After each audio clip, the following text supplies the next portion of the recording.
Welcome everyone. We're here. We're queer. Get used to it. That's what you're gonna say, right?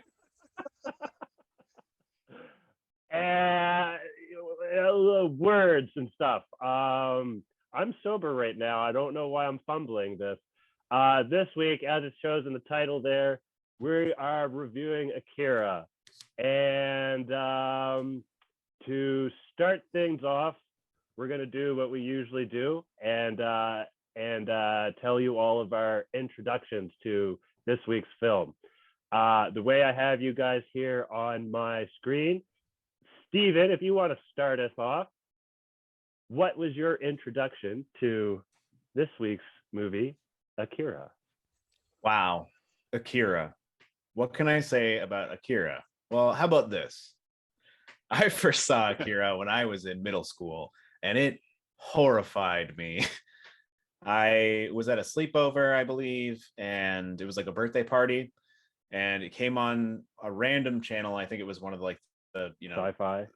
I don't think it was sci-fi because I don't think we had sci-fi at this point in time. It was like a showcase or something. It was like one of the 29 or 39 or whatever. Listen, I didn't grow up in the same area as you. Right. My bad. But 39 maybe, if we want to get technical. It was actually BBOD. 39. It was 39 in Halifax. That's weird. Oh, weird. Maybe they just decided to succinctly go across the board. We need to get 39 everywhere. Anyway, I'm pretty sure it was that because they used to play anime every once in a while. And I wasn't I really enjoyed the anime that I was familiar with at that time, but it was very juvenile stuff, like Pokemon and Sailor Moon and Dragon Ball Z and that kind of stuff. The things that everybody's familiar with, I'm not going to be able to say Goku to my mom and she'll know what it is, but I would be like, what Dragon Ball Z is? And she might know. She might be like, that's the one with the dragon or something and the balls. Anyway, nailed it. Yeah. When I first saw this movie, the reason that we were watching it is because one guy said that there was lots of boobs in it, and I was like, boobs? Okay. And then the whole time I was waiting for boobs, and there's one moment, and it's not horrifying when you see the boobs. It's not even good. Also, she's got to be 15, right? Yeah.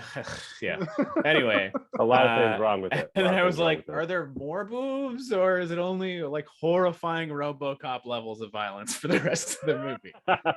And it's, to answer that question, it's pretty much just horrifying RoboCop levels of violence for the rest of the movie.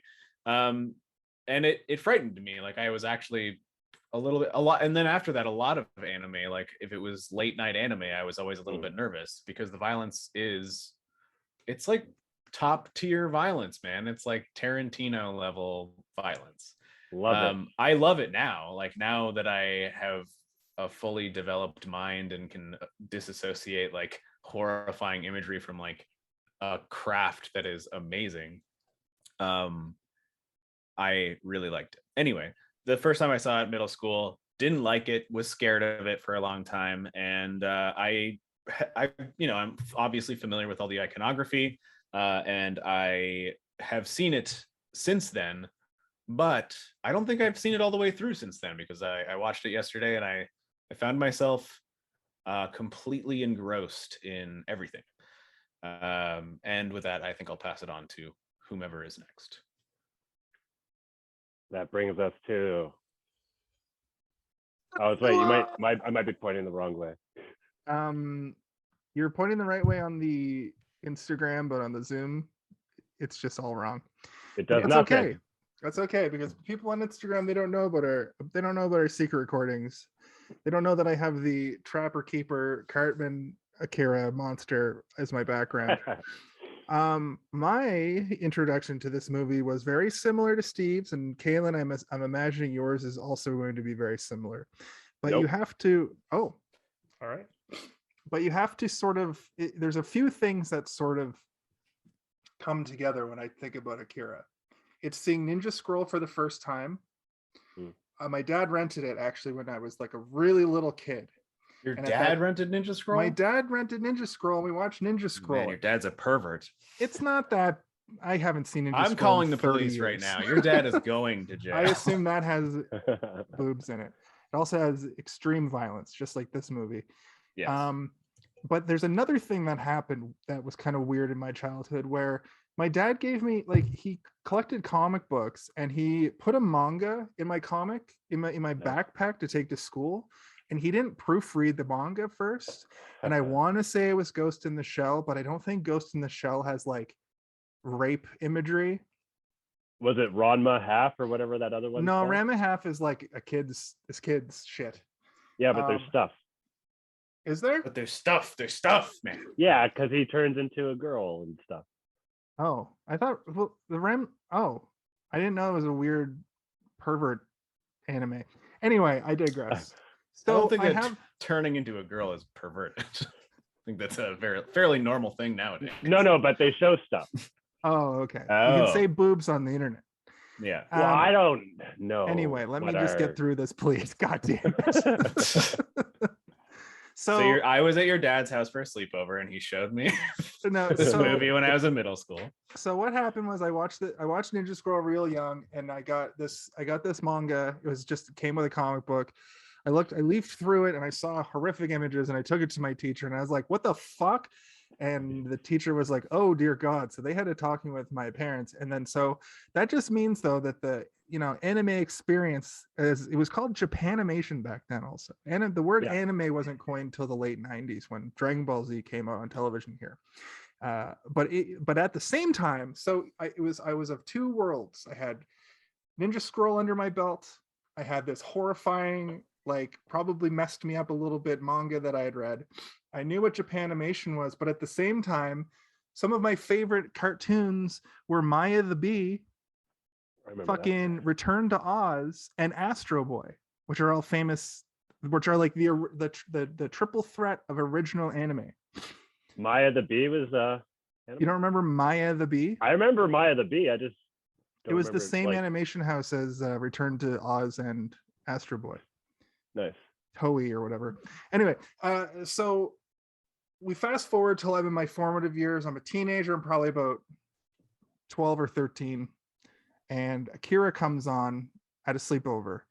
And I got to tell you, I had read about it in video game magazines. I had always wanted to see it. There was the promise of boobies. But this thing changed my fucking life, dude. It made me like appreciate like the Japanese view of post Hiroshima America and Japan. It made me appreciate that view so much, because I immediately watched this thing and I'm like, why is it Neo Tokyo? And what is this based off of? And through my teens, the rise of the internet would happen. The vast information superhighway would sort of begin happening. And I was able to read about all of these things and what it meant. And Akira is one of the most important pieces of art probably ever created, because it is sort of the Neo Tokyo sort of equals that Neo post World War II fear of the nuclear weapons. And I know it turns out in this movie that it's not a nuclear weapon you're seeing at the very beginning. It's well, we'll get into the story, but like, I would go on to see this movie many times, but here's the thing. I haven't seen this movie in about 15 years. And there's a giant chunk I don't remember from around the middle. I don't remember that whole fight with the hover plane thing in the sewer. Like, I didn't remember any of that. So I was rediscovering it for the first time, and I'm probably going to watch, this is another movie, much like our John Carpenter month, where I'm going to watch this fucking movie all the time now. Yeah, so, I ordered it on Blu-ray, and then my partner found it. They have a Crunchy, or no, it was Funimation. It's on Funimation, yeah. Yeah, and we watched it, and I was like, oh, maybe I can cancel the Blu-ray. And then at the end of the movie, I was like, oh, not canceling that Blu-ray. Nice. I want that Blu-ray to show up at my door. Welcome to my side, Steven. Join me with the physicals. No, I watched a bunch of stuff today, and I was because it's then they have a lot of technical special features, which I really am interested in. I've mentioned before on the podcast that I'm an illustrator, and I am familiar with animation, and I know how tedious drawing can be and how taxing it can be. and just the sheer amount of drawings that go into a single second of this movie at times. I mean, that's got to be actually kind of annoying. Oh my God, Like, it is. But at the same time, I'm like, holy fuck, they like that. Oh my God, there's like that scene where the guy's rolling in slow motion. Yeah, and I'm like, yeah. They drew all, like every single.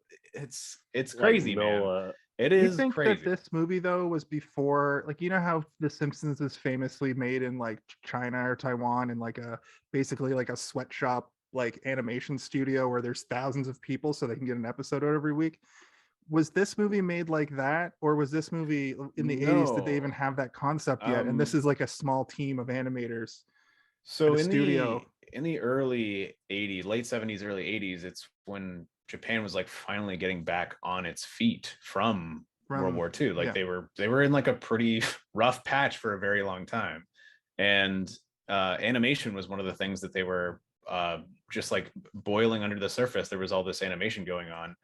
Things like Astro Boy and the Ghibli stuff, and like, you know, all of these things that were coming out, though it wasn't really like resonating worldwide, they had these people that were working and honing their craft for like 30 years, and like those are the people that were working on these things. And it's crazy too, because the shows like Astro Boy, Maya the Bee, and Return to Oz, they weren't on Saturday morning cartoons here. They were on at 6 o'clock in the morning. I used to get up at like 5:30, 6 o'clock in the morning to watch these shows when I was like 6 or 7 years old. Get a big bottle of cereal, climb up on top of the fridge, and eat a bunch of Flintstones vitamins and cooking chocolate. That used to be my Saturday morning special. Yeah. Samurai Pizza Cats. Yeah, I remember. I remember that one. That was a good one. Even Sailor Moon. And then Sailor Moon. A long time. I watched Sailor Moon. I never told anyone because, like, oh, girl. I told everyone because I didn't give a fuck. Yeah, who fucking cares? You didn't walk around the playground being like, "Who's your favorite Sailor Scout?" And I was always like, green one. Mars, baby. Mars Venus the green one? Shit out of the me. Green one? That's Jupiter, I think. Yeah, Jupiter. Ooh, Jupiter. Yeah, Jupiter. Oh yeah, no, it is. Yeah, Mercury is the best. But to answer your question, Jason, like these people had been honing their craft for a very long time, and this movie in particular changed the way that all of those animation studios within the border of Japan like considered animation. And for a minute afterwards, they were really trying to push the bar in terms of like how much they could do in terms of making things look realistic in terms of animation, which is extremely difficult to do because the more realistic, the more frames, the more you have to draw an image over and over and over again. And there are examples in this movie where they do literally 24 images for 1 second. For a second that goes by, there's 24 drawings. That's like 3 days of work for 1 second of the movie, and it's a 2.5. No, it's not 2.5, but it's 2 hours long. 2 hours and 5 minutes. I watched it in 1080p, and there were moments where this fucking thing went into 60 frames a second, and it's surreal. It's surreal to watch these old animes go like. I know it's like upscaled 60 frames per second, you know, because it's a rip of a Blu-ray, but you see it happen and it looks really cool. It happens with old video games a lot when you're playing them on modern TVs. If you're playing on a system where there's no cap and it'll allow it to go up to 60 frames. It happened to me last time playing Resident Evil, the original one, but like the remake, and that thing went into 60 frames per second a couple times, and I was like, wow, that's awesome that they can upscale this stuff now. What about 64 games? Nintendo 64, absolutely. I thought you were going to say 64 games a second. I'm beating 64 games a second this year. It's trying. Allow me to regale you with my introduction to this fine. Oh, right. Sorry. I forgot that we hadn't even done yours yet. Yeah, sorry. I forgot you were here. No, I didn't forget you were here. We just got into a really good convo there for a second. Yes, we did. And that's why I didn't want to interrupt it. But this guy right here, this cover stood out to me so much. It's very cool. Right? When I used to do my little walkthroughs of HMV, and me of all people, I'm almost like ashamed of myself that I never checked this movie out until the pandemic started.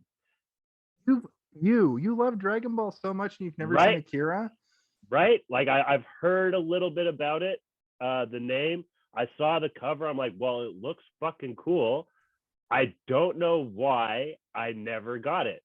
You were probably also familiar with like a lot of the imagery from the movie without even really realizing that you were familiar with it. There's so many things in this movie that I was like that and that and that from other stuff. There's definitely a few things for sure, and that'll come up later on, I'm sure. But I never, for whatever reason, committed to it.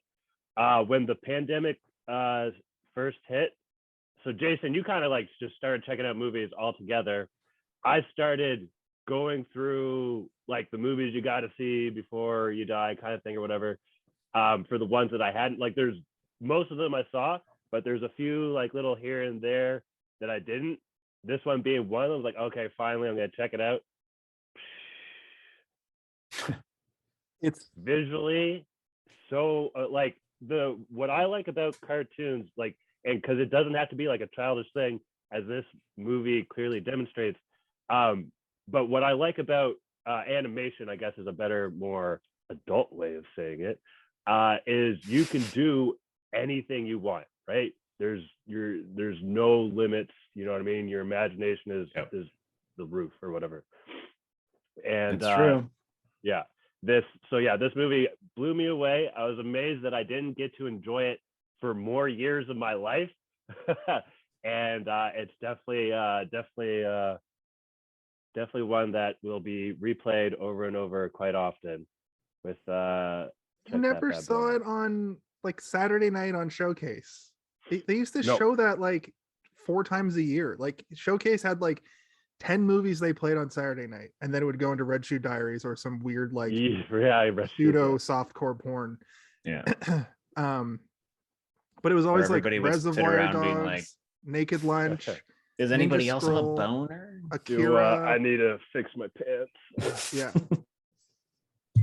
So quick little now when I first watched this, I wasn't entirely sure what I watched. I was kind of lost and confused a little bit. The main gist of this movie, it's a very confusing movie, but at the same time, a little bit. It's actually more straightforward than you think it is, and I think the movie makes you think more than you need to think as to what's happening. But also, going into this movie with like a lot of Japanese RPGs played is helpful, because there's a lot of tropes that Japanese RPGs took from this movie. So you can work it backwards, and then a lot of little things make sense, like how those three other Akira kids can like all just talk to each other with their minds. That's fair, but I think that there's also, especially after like the late 90s, a lot of filmmakers in North America really lifted stuff from visually and also thematically from this movie that you would be familiar with if you hadn't seen this movie before, but you'd seen obvious like low-hanging fruit would be The Matrix. Like The Matrix is like clearly a massive influence was Akira when they were developing this movie, right? And then Final Fantasy VII. I felt like I was watching an animated Final Fantasy. Is that the one with the movie. big sword? That's the guy with the big sword, but the game itself takes place in like a basically Neo Tokyo kind of a city. It's like an homage almost. Like it's so close in terms of everything. The only thing that's missing is like talking animals. Yeah. You know? And I'm sure if we lived in the world of Akira for long enough, we would find a talking mutated animal. There's definitely Moogles and Chocobos if you just go outside. Well, that's the thing Neo is like Tokyo. This movie, like many anime movies, is based on a manga that exists. Yep. And it's a series. It wasn't finished yet, so they had to guess the ending, which happens a lot in the animated versions of things. But it also cut out like the middle 4 volumes. I think it like took the beginning and the very end of the series and made the movie. But even this movie is like super long, and it like by the end of it, you're like, it's getting very like cerebral and sort of like out there, where you're like, okay, now it's up to interpretation now. Like everything after this point is whatever you as the viewer think happened. which is fine. But I think after a certain point, for me, I was like, we could have taken the end and maybe just like, because there's two fights that are very similar between Kaneda and Tetsuo. Tetsuo. Sorry. I'm sorry. I'm not super Akira fan, even though I'm wearing an Akira shirt. To be fair, Steve, the Tetsuo thing was also like brought back into internet pop culture when the Tetsuo Kaneda, them yelling their names, became like a supercut and was passed around in the meme circles for a minute, probably fucking 10 years ago. That's where that's where I get the yelling Tetsuo thing from. I do know that it happens in this movie many times. Stay tuned for later when I give you my Tetsuo count. When I yell it really loud. But yeah. Anyway, what I was saying is I was just saying how I would do a cut, but like it's only because by the end of it I was like, holy frick, it's still going. And I think too. A lot of it is just sort of like, what do you think is going on here, and presenting you with things, and I'm like, okay, well, I could have probably come up with my own interpretation without this stuff. And then also like the fight in the stadium and the fight when the satellite is going off are quite similar. They're not super. I mean, they're not obviously not exactly the same, but like I feel like I could have done with one or the other, or a combination of the two. I didn't need to have two separate ones with a large chunk in between of them leading up into the next one. That's just my own personal opinion. And also I enjoyed both of those moments equally. I just was like, this movie's a little long. One other thing to get lost in.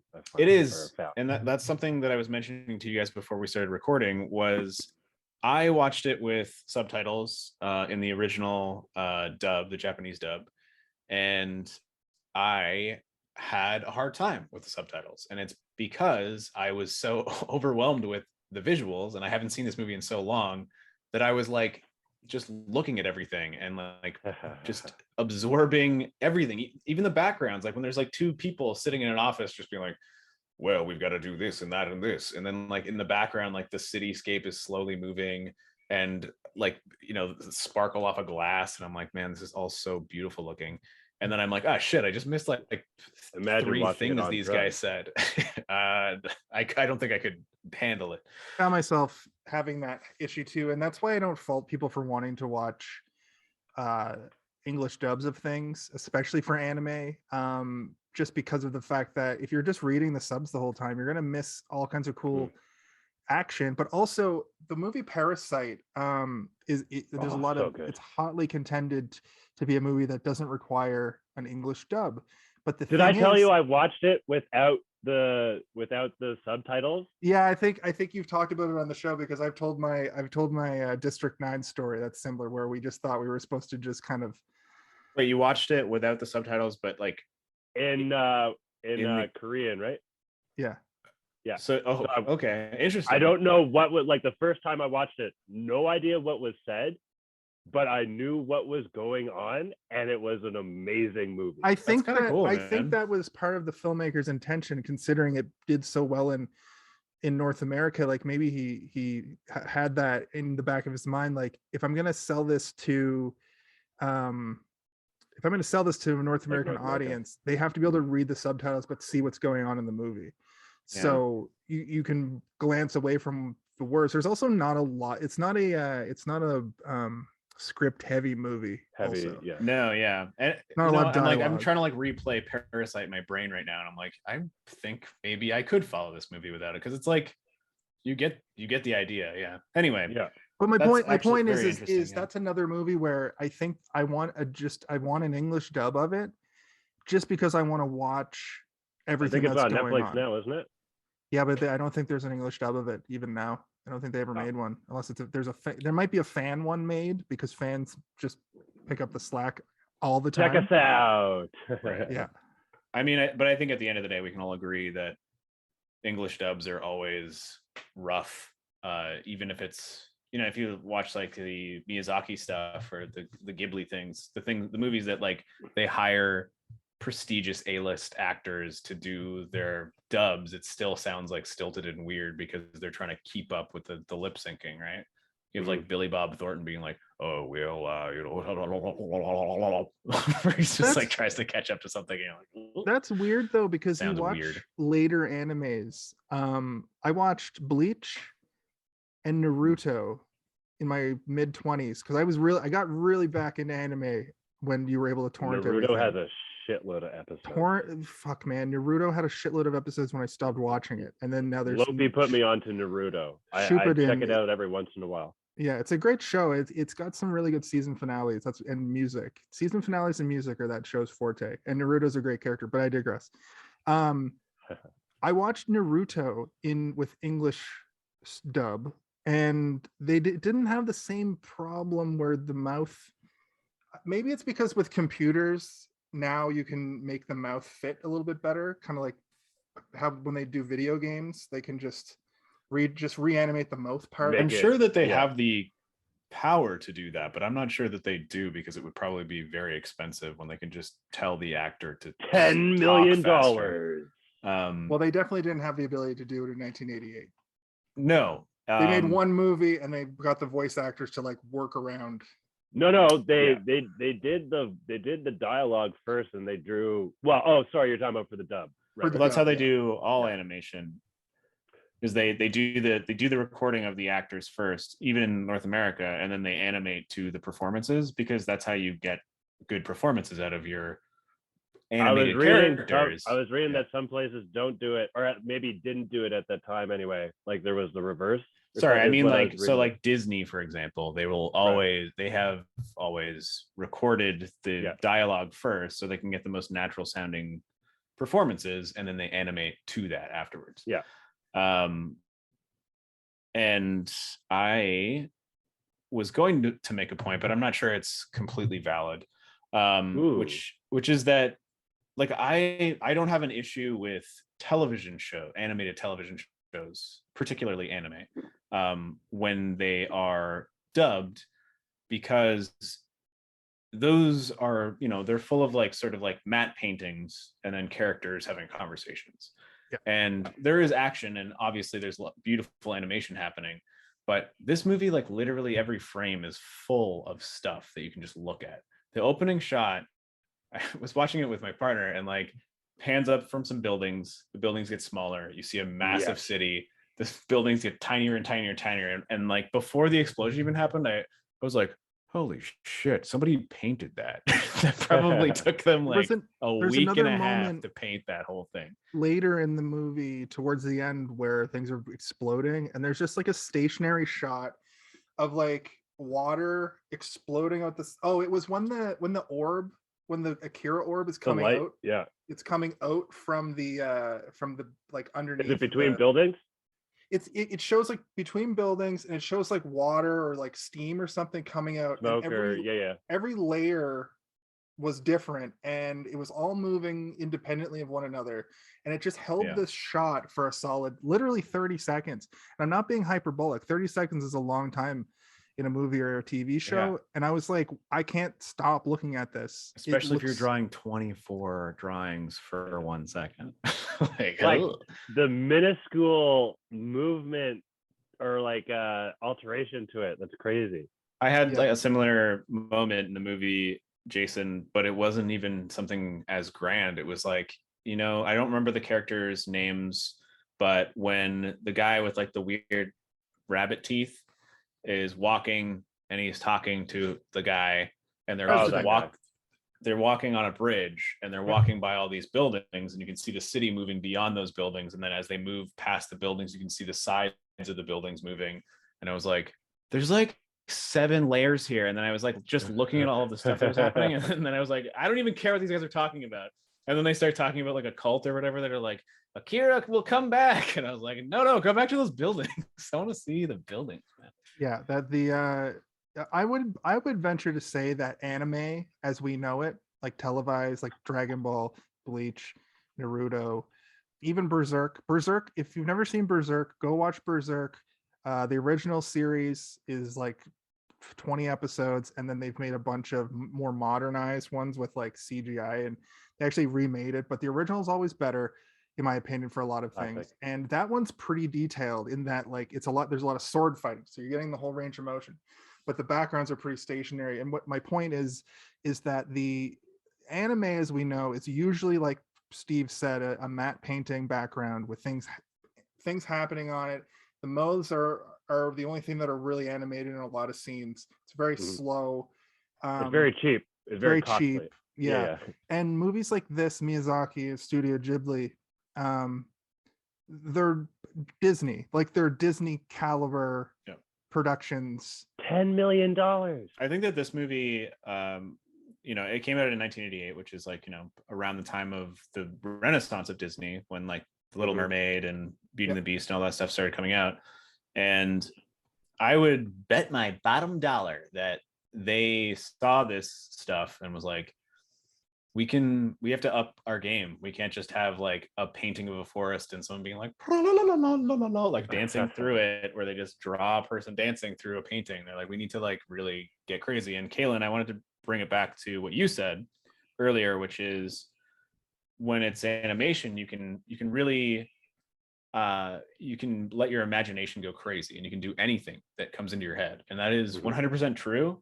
And I think that it's only possible in animation. And I don't think that even like an amalgamation of live action and animation can accomplish what strictly animation can do.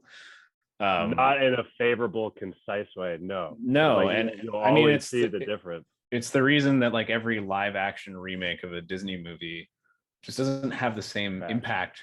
And I know that we're adults and like we're gonna watch them and be like, ugh, nothing like the original. I want to see bonjour, bonjour, bonjour, bonjour, bonjour.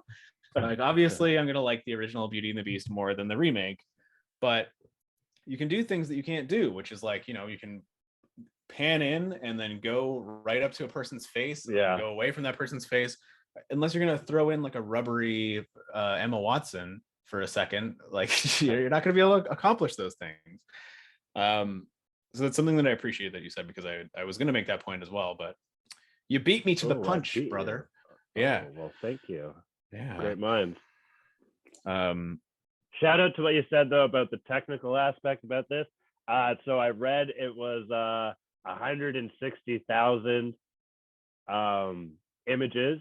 Like the movie's comprised of 160,000 and 327 different colors, which I guess I didn't know that many colors existed. Right? Because a lot of shades and hues and like words with like lighting and stuff like that. I wonder do you know how many artists worked on it? Because that's something I'd be interested in knowing. I didn't notate it. I didn't look it up. No, that's fine. I can look it up later. I just can't imagine. I am curious to know though, because if it's not a big team, if it's a intimate team, like that must have taken forever. Like you were saying, very tedious. Like just to be able to stay involved and enthusiastic and not go crazy. Like you'd have to take breaks or whatever, right? Like, yeah. But you think about how many Disney movies came out in the 90s, right? And like even beyond every single year, pretty much. Yeah, they recycled a lot of stuff though. If you they did, closely, and they also created technology to make things more streamlined and easier. Yeah. But they also had a huge team of people working at the same time, and they also all worked like ridiculous hours. I remember seeing this like documentary about like Disney animators and how they would work for like a year and a half straight with like no breaks, like every day just drawing. And like Walt Disney is like like smoking a cigarette, like faster. Yeah, I heard he wasn't the best boss. But then are you looking up how many animators there were? They would give them like a crazy vacation afterwards. Like it was like a week long Where, vacation. At Disneyland? I don't think it was at Disneyland. They would send them somewhere that wasn't Disney related. But I remember. I can't remember. I zoned out for a second reading that like some stuff about this movie. It's not really. That's why I was looking away. So my apologies. It's okay. I was trying to find out if there was ever a live action Akira. They talked about it, but it was going to cost $300 million. So they're still talking about it. It's not done yet. Did you see who the director was supposed to be at one point? Which really made me excited for a second until I found out what happened. Is it like James Cameron or Taika Waititi? Oh. So it would be what happened? That's an odd choice. He's doing Love and Thunder, or he did Love and Thunder. Oh, okay. The new Thor movie that comes out this year or next year. That's Ooh. weird. I don't know, I because think he's got such a particular style. It would. I mean, I'm not saying he couldn't pull it off. I'm just saying, like, I There's wouldn't picture him comedy as. in Akira that I think he would be able to. The whole Kanada's Then he would character cast being himself as like as that little Kaneda. child, like the That's child true. in the hover chair or whatever. Shout out to those old ass kids. That's true. And Yeah. do you want to have something crazy that I completely forgot about this movie? I don't know. Neither of you have played the game Earthbound, but the main antagonist, Pokey, in Earthbound, the second Mother game, is directly based off of that kid in that floating chair, because the final boss you fight Pokey in a floating chair like that, and he looks the same. I'll send you guys a picture after the show.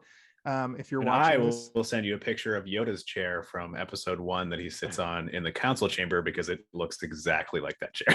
And I was like, probably did some inspired. concept artist draw that? And George was like, yeah, that's a good looking chair. Well, we know George Lucas is heavily inspired by He Japanese is. movies. Yeah, but I think that he also was of the opinion that anime would never be able to Him and Spielberg strike turned a down chord.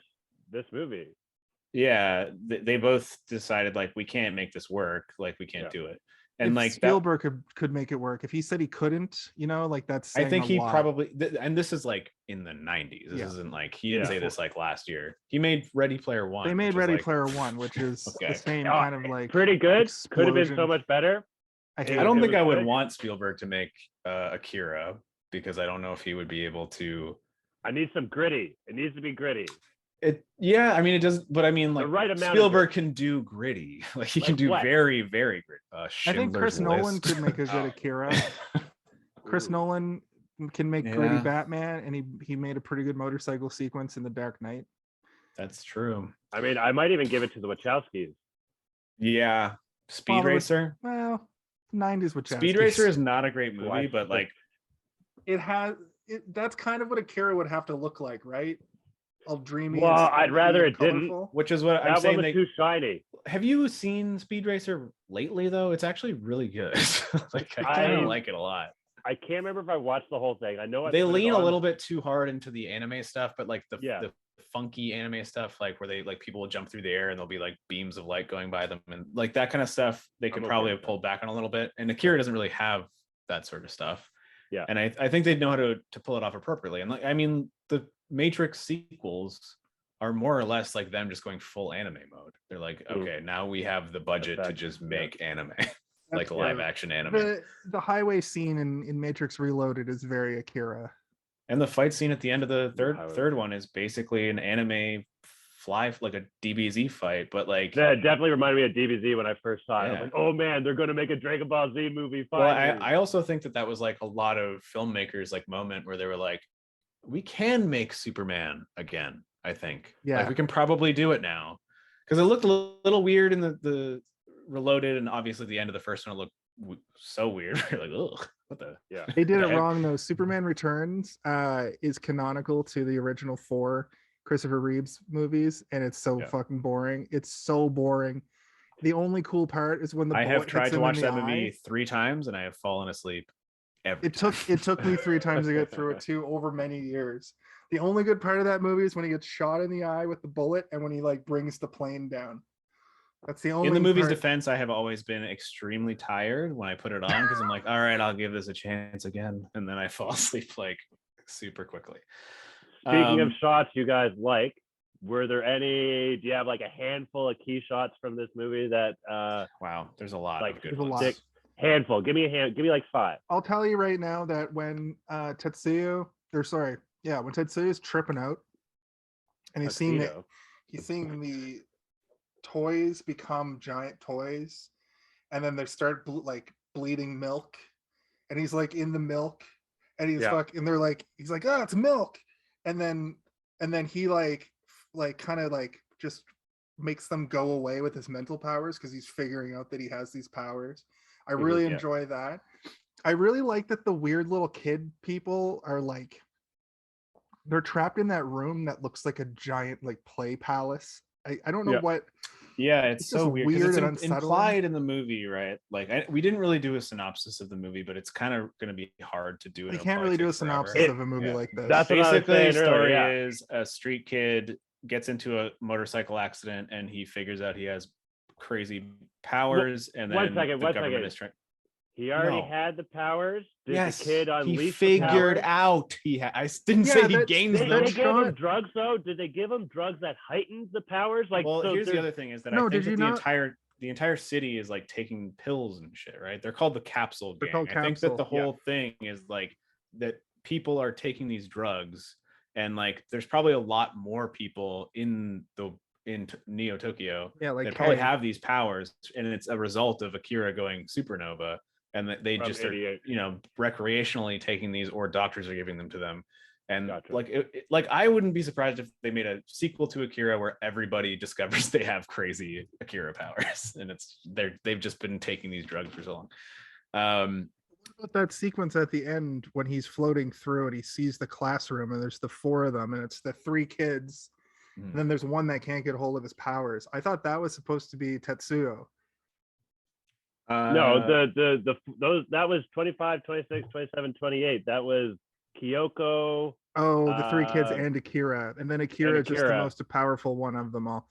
I can't wrap my head around where Tetsuo fits into it, but it might just be that he's... Well, that's like the end of the movie again is like it's cerebral interpretation, how you think, like you can basically make up your own ending, which is kind of nice, but at the same time some people are like, but what?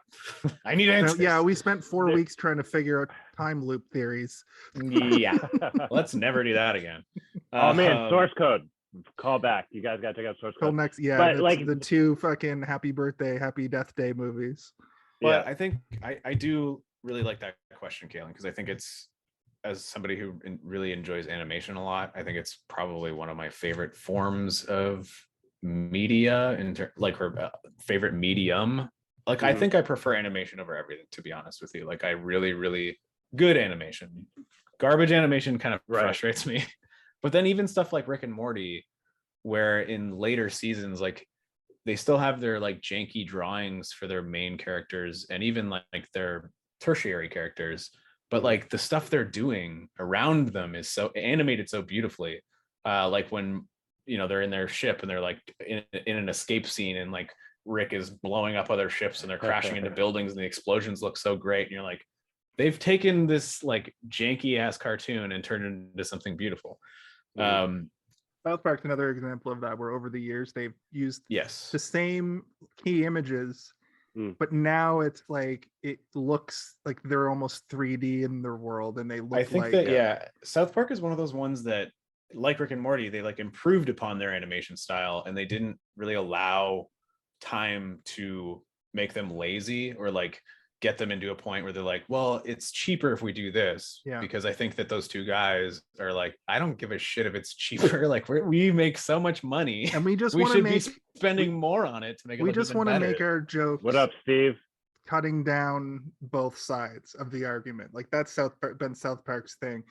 They do have an absurd twist, but it's really taking a political thing and cutting down both sides of the argument.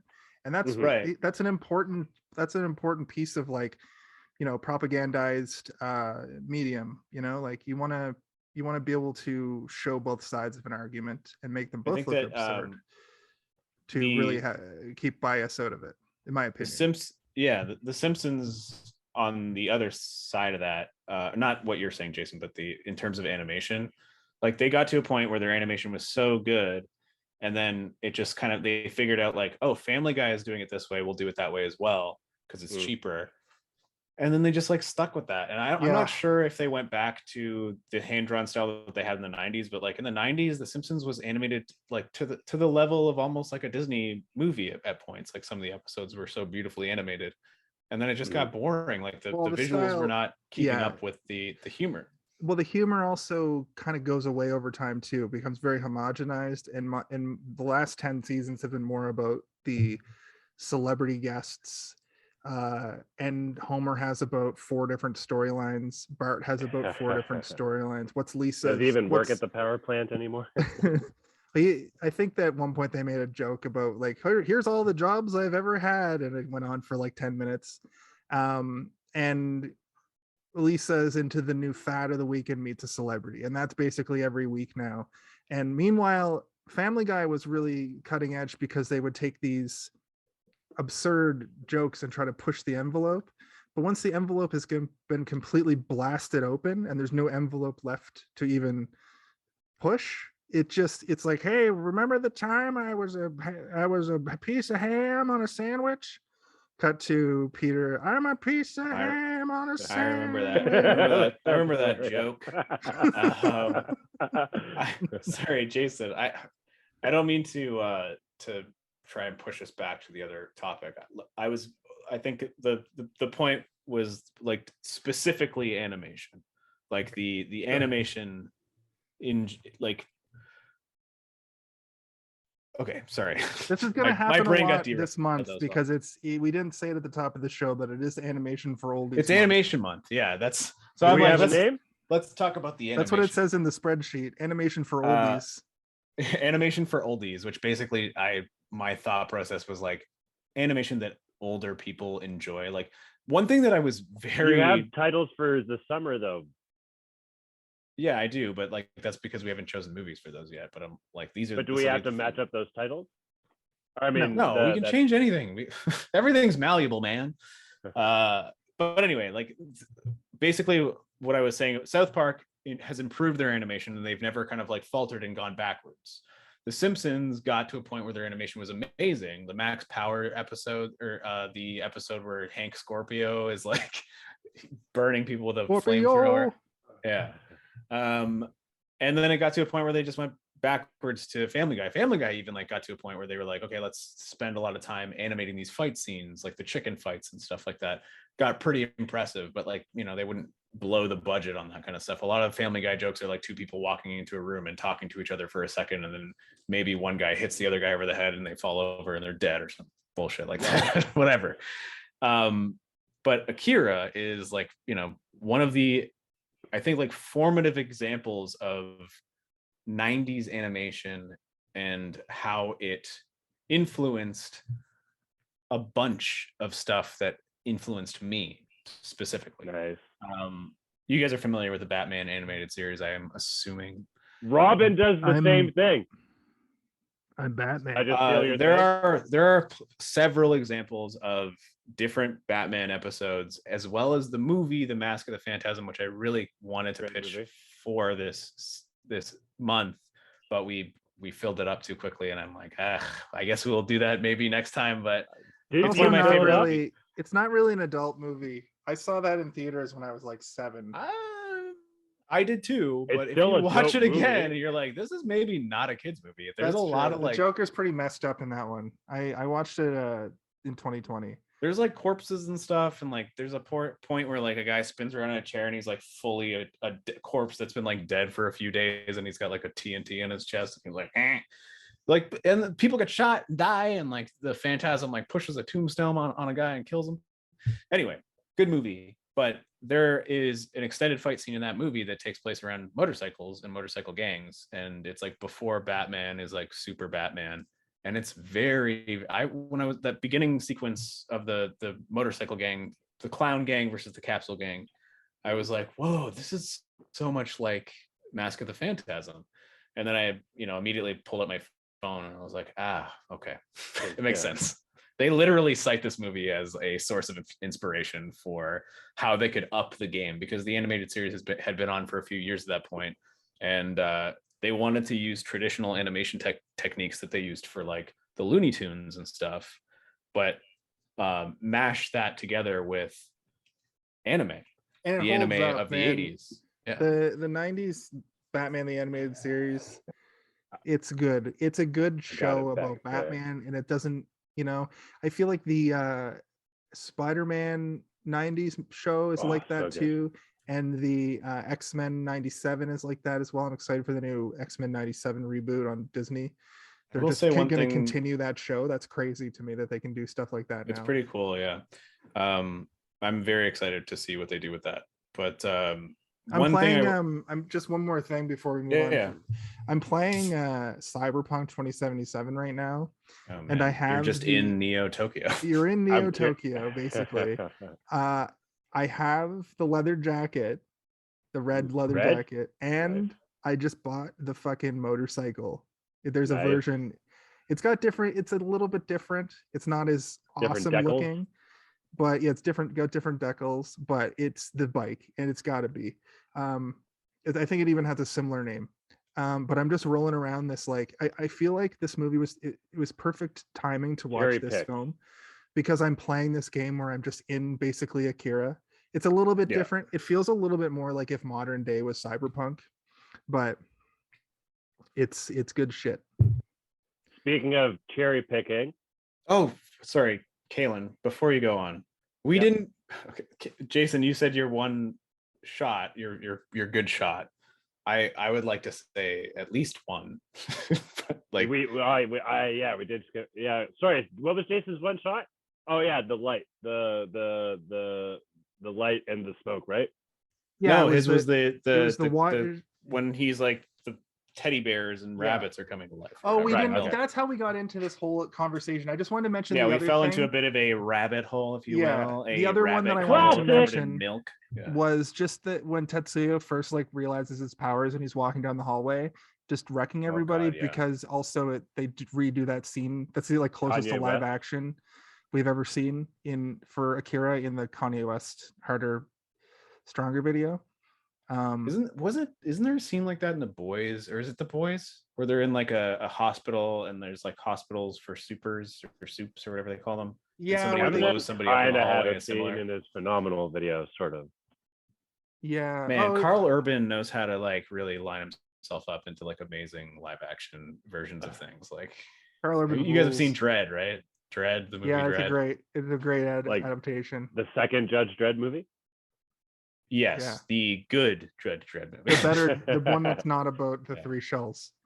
The That's- one where he that's never takes Demolition his Man. helmet off, where he just Oh. like has a sour puss the whole time, and he's like, I always get Demolition Man and Dread. Okay, so Dread is the one with Taco Bell everywhere.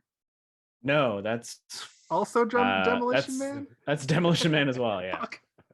Dread That's is the one where with it's like, Carl I'm the judge, the jury, and the executioner. Our judge, Dread, executioner. Yeah, that one. Judge Judy and executioner. Bad movie. Some of your favorite shots. Dread. Okay, yeah. I was gonna talk about Dread for the one some reason. where Rob Schneider is on the back of his That's motorcycle. Demolition Man. Yeah, that's the one where Rob Schneider keeps saying, "Oh Now my he's God, just murder, fucking death, with kill." Yeah. Dread is the one where they have sex through virtual reality, right? It's the one with Sandra Bullock in the rock suit. Okay. That's the net. Yeah, Wesley Snipes, blonde hair. He gets fined for cursing all the time. That's Double Take. It's the one where double John jeopardy. Travolta and Ah, damn it. Shit, you're right. Fuck. it's the one where John Travolta and Nicolas Cage face off and swap faces. Yes, you're right. You know what? We'll put this to rest. Jason, you win. You win the game of name that movie. But Dread is a very good movie. If you haven't seen it, it's super duper good. Yeah. It's basically like what's that movie where he attacks the block? Then Attack the Block. Or no, The Raid. Isn't The Raid, The Raid, really yeah, it's the similar Raid. to Yes, The it's the Raid, Raid. except he's inside of a building that's like the size of a city. he's in which an is apartment insane. building that's the size of a city, yeah. Yeah, and it's all shot in Toronto. Yep. Which is I cool. know I had a person, I worked with a person that was one of the security. No, he was in Total Recall. We also Total both New Recall one or the movie. good one? We both worked with somebody who did an Akira photo shoot not too long ago. Lavina, remember Lavina? Lavina? Yeah. Yeah. An her whole Akira photo Instagram- shoot? They did a clothing line for Akira. I think it was about 4 years ago or something. And they flew her to Japan and they got her to model all these clothes that were Akira themed, and it was very, very cool. Speaking of clothing, did you guys? Okay, actually, two things. Lavina's Yeah, also in one- Shazam. So Yeah, and Fuck also you, in The Jason. Boys. Remember when Lavina just showed up? yeah, she showed up as like an actual like with lines. Yeah. Okay, so Kaneda's pink shirt, did it look awkwardly short to you guys His pink shirt. When did he have a pink shirt on? when he was when at he's school? at school. Actually, that scene is funny because It was just the 80s today, though. but just today, Yeah, but it's like short, like it's not short, it's not a crop top. It's just like a weird, It's awkward, like cyberpunk. wide, short. Okay, it's cyberpunk, and We- I'll tell you we why. also- What about the like- ankles? Remember the last year or two, everyone was wearing pants where you see ankles. Yeah. That's been happening for awful. like 8 to 10 years, Well, Caitlin. listen. Maybe I was people walking- just started doing that in Nova Scotia, but We It's been are happening like for a 5 while. years behind most things. It's true. I was walking down the street in Night City in Cyberpunk, and I was like, do you think anybody in this city just puts on like a pair of slacks? You know? Do you think anybody in this city just like doesn't have No. any like weird tech on their face? yeah, but Everybody slacks just in has, like, a Cyber nice City shirt. are like all the seams are glowing neon Yeah. thread. So the reason I bring it up is because when I was watching Akira later, I was watching it going, yeah, it's the same thing. And this fucking everybody's dressed like a maniac. Everybody has weird symbols on their shirts and their clothes are all fit weird. And then he actually just had the most normal ass fucking clothes on. I know his shirt was a little short, but like he just I had- actually had a thing to say in direct response that isn't like a joke to that, Kaylin, which is like, I think that that's I also wasn't joking. no, I'm sorry. I wasn't trying to. Sorry, Jason. I wasn't cutting you off because I thought you were joking. Actually, I have something to I say was that's just cutting not a you off. joke, Jason. So I'm just gonna tell Jason to stop joking around and let me do my bit. All right. So the reason he's got a short shirt is wacky, wacky, wacky. Here we go. No, the reason I think that he's wearing clothes that are too small for him is because they live in a world where they Poverty. literally have nothing. Like they have absolutely nothing. That's a And good like call. I all like they that. have is each other, really. Like they have their gang. And even when they like go down, they all go to the police station, they send them back to school, and their school doesn't like discipline them and get them to go back to class. A guy just like beats the shit out of them and sends it. Like one guy is like Discipline! bleeding. Discipline! Like, yeah. Discipline! And I think that one thing that like this movie really succeeds upon is world building without actually explaining anything to you. It says like after the events of World War III, this is what the world is like now. And like Yeah. they don't really go into any detail beyond that, except for like you see the occasional news broadcast saying like the student protests are out of control, and then it just shows them protesting, and then like these gangs just start fighting, and you're getting all the information through what's happening on screen, and you never actually have to have Show, somebody not sit tell. down and tell you. And then even the Yeah. stuff where it is telling you, it's intriguing and confusing, and you're like, what the fuck is going on? When they're like, the council says this, and we have to have another council meeting about this, and the guy's like, well, I don't think that we need to do that. And you're Well, like, I what the think fuck are like they a talking soldier. about? They'll just use a couple of Act or words don't to act. explain stuff that movies sometimes spend way too much hammering down. Like they just call the cops Gestapo at one point. They call the freedom fighters, and they call them terrorists. You know, Yeah. like that's the kind of world building I like. The little political conversations don't go on for too long. There's really only 2 or 3 real. It's just following the president around from the council meeting to him walking with his number 2, and then to his kind of his ending where he's trying to escape with all the money, and then his number 2 was like, what are you doing? Like we got to go out there and like do the right thing. And he's like, fuck you, and he shoots him. And then that's another scene I really loved, where the money's flying all over the place. The money and bonds are flying all over the place, and he's like lumbering through it, about to die. And the fucking the president's trying to get his pills out, and he fucking gets the pills, and they go everywhere, and he has a heart attack.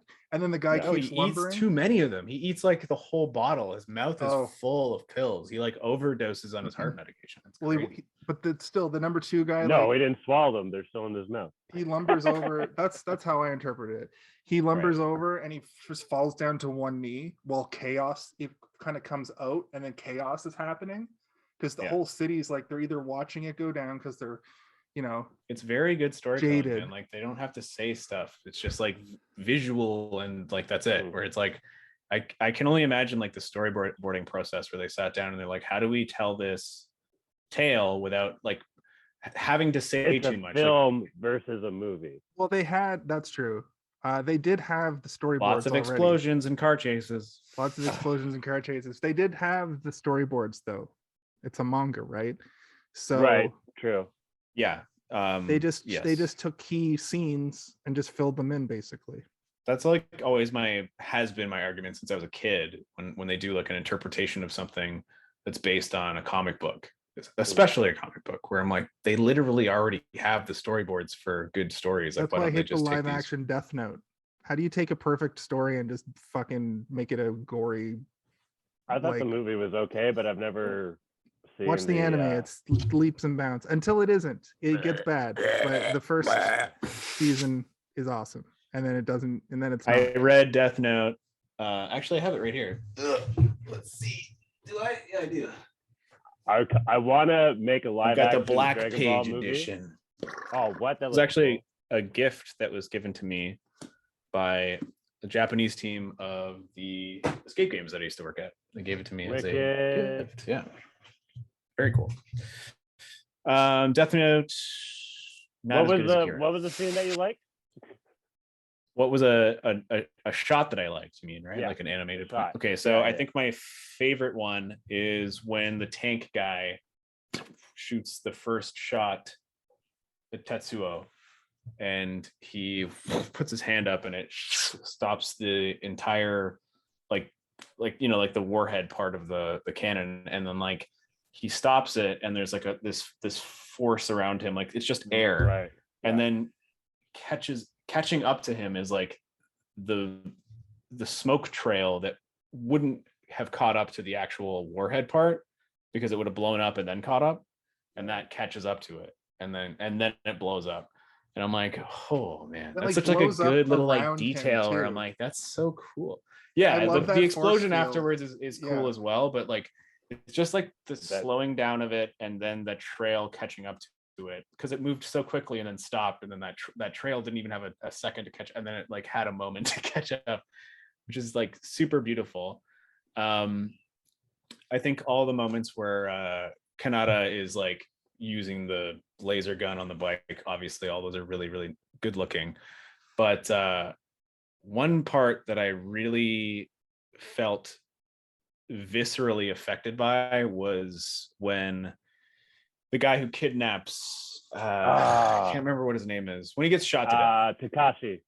Yeah, when he gets shot to death, I was like, now I remember why this movie disturbed me as a kid, because he's just like getting blown away, like the guy, what's his name in RoboCop, but it's like, Or The Godfather. They massacred Yeah. my boy. but like they make it so that every bullet has like this grand impact and like rips away cloth and flesh And reaction, creates yeah. these spurts of blood, and it's Very 80s It's- action movie. it is, but But it's animated, so it's not just like squibs. It's somebody painstakingly drew those drawing like, it, bullet and painting it. Like they holes. draw Yeah. it and then they paint the color in afterwards, and the color and the lines have to match up, man. You can't just slap some color on. What have you been it's done. slamming fucking 7 drawings today? Yeah, I did 7 drawings, and I can't imagine having to do, what was it, 160,000 you said? That's You're almost there. fucked Just up. a few more. You're almost there, yeah. You almost have done Akira today. I'm trying to think of one more, and it's like there's too many, man. There's too many good ones. Oh, the shot near the beginning, that's the iconic shot of him sliding on the bike. That's Mhm. always in all the Yeah. production material. Where, I like, love that. Yeah. It's very Oh, I know what mine is. I know it's what it very is. anime. You know how in anime is like a protagonist will get hit and they'll fly back and then slide. It's almost a motorcycle version of that. Mine's the last one I have is a Right, yeah. twofer, which is like when he sits in like the throne in the stadium, and his hand is like turns into like it like grows into the armrest, and it's so intricate. Like there's so many little things going on in there, and then when he gets up and pulls it away, which is like a couple of they all minutes perfectly later, come out of all the holes they've gone through. but it also pulls off some bits of concrete and shit with it, and it's like, that's a great Man. story beat too, because that's when you realize that he's not in control of the shit inside of him anymore. What the Yeah. fuck? Oh no. Sorry. I hope the whole Instagram doesn't go down. Did someone do something? No. I didn't. Okay. I'm still live to air, buddy. Sorry, viewers, but apparently I need to tell Instagram which of these pictures have a boat. Oh no, is that what's the back part of the boat called? Stern. Uh, You're getting a captcha right now? What the fuck? Anyway, this Is the podcast. shit pause? Oh no. You ended the live. I didn't live. end it. what happened? The message came up. No one tried to log in, right? No, we're sitting here talking.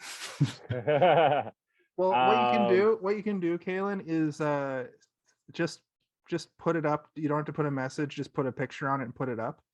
Yeah. Right quick. We can cut this out of the later version of and then just go live again, and we'll just have two parts on the Instagram page. It's fine.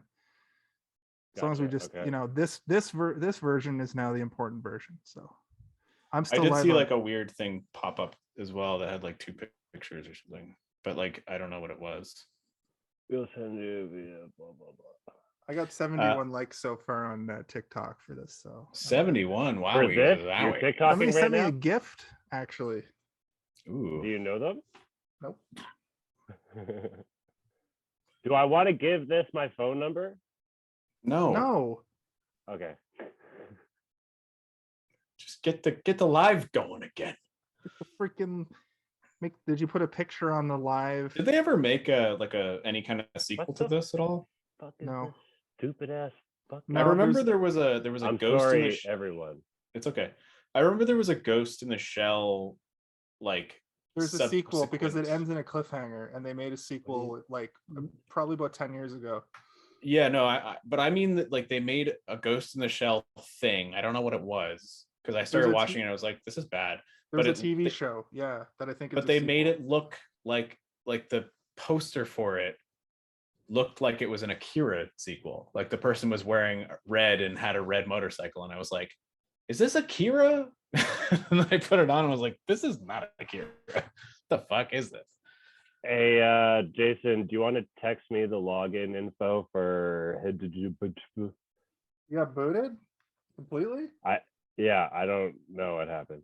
The fuck, bro? We want to do a live still on it, right? Or no? Yeah, we're not done. Yeah. Did you? Well, were you we'll have able- this. Like, do you want to just edit this and like just get the highlight bits and put it on to Insta? I think it's still good to have both. Okay. Yeah. Were you able to add a picture to the? I haven't done it. We're recording and then all of it out of nowhere it logged me out or something. And now it wants me to log in again. If you can just text me the password. So that unless you want to tell me it, but this is recording. I don't know if you care or whatever. This will be edited out. So you remember, I mean, obviously last time something not similar, but that you said you can like find the archived footage or whatever. Yeah. It will probably still let you add a picture to it. It wants me to confirm my phone number. Really? So it'll probably yeah. send it to one of you guys. Yeah. Should I Oh. confirm my phone number? Something happened to the account where, because the three of us are logging into it, it's like continuously trying to get us to confirm. Ugh. I just need to get 1,000 followers on TikTok. I guess. 890-188 890-188 890-188. 890-188. Hello, everyone. Thank you for your patience. And fuck you, Instagram. Fuck you, Mark. We can edit this out. Maybe post first because it might fuck up the archive or whatever. I'm just checking the archive now.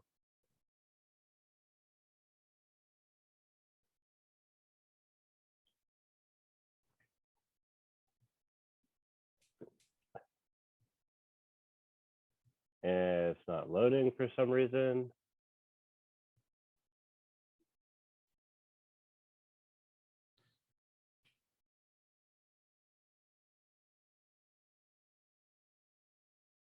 There's still a couple of things I want to talk about, but Yeah, same. Why is this being a piece of shit?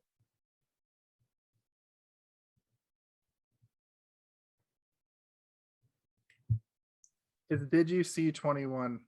All one word. No, I'm back in it now. I think Oh. I'm gonna try and live. It saves all of your live recordings. TikTok Yeah. does the same thing, so it should be fine. right.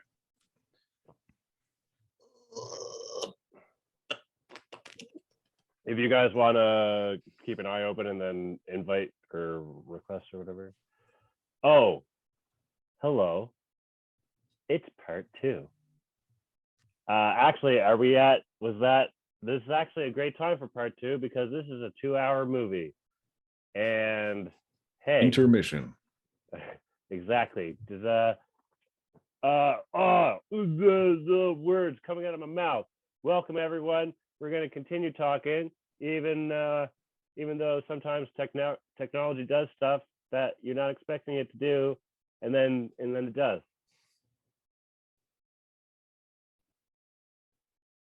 And then it does.